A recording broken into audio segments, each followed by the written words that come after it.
Hey Fremont, my name is Carol Skinner, and I am going to be bringing the devotion for Matthew 5, 11, and 12 this week.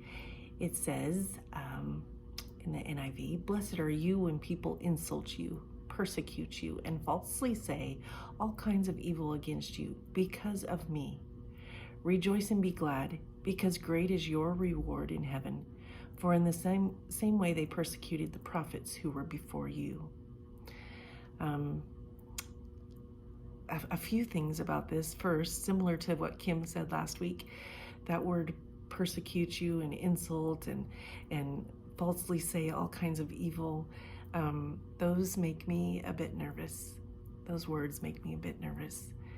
I'm not sure if the word oppressed can be translated in there or used in there.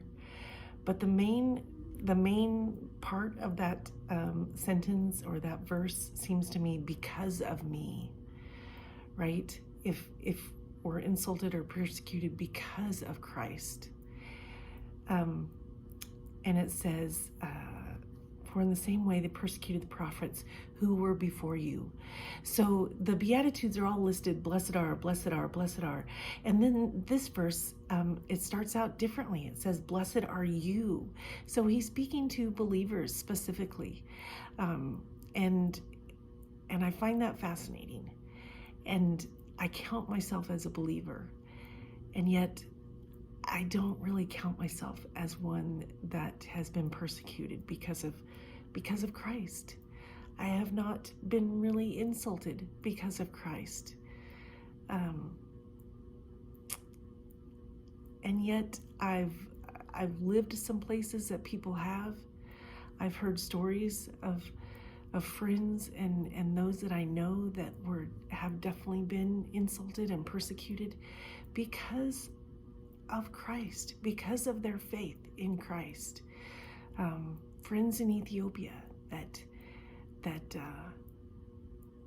have been persecuted because of Jesus.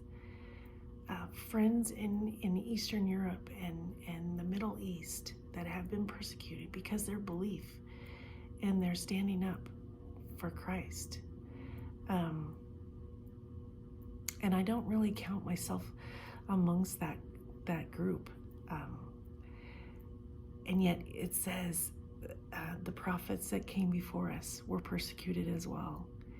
And the prophets generally that were persecuted were the ones that spoke out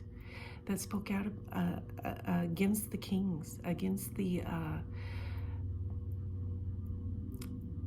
beliefs and the values and the practices of the time. So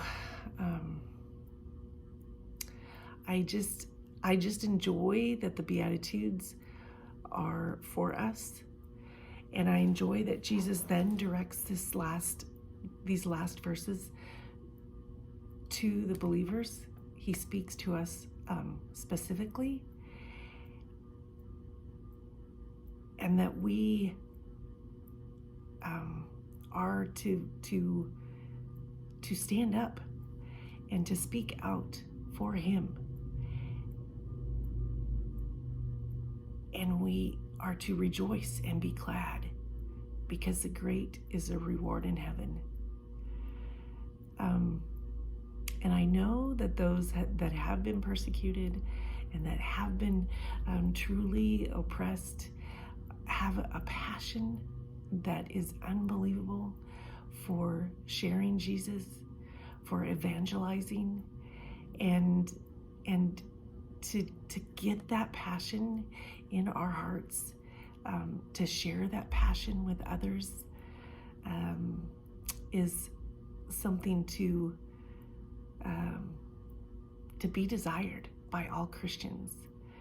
And so I guess that is my prayer and desire for us at Fremont, is to gain that oppression, not necessarily asking for the persecution that comes with it or may come with it, but that's okay too, because Jesus says, rejoice and be glad. So I just thank the Lord that he is with us we can live for Him, and that we can work and stand up for Him and what we believe is right for Him and in Him.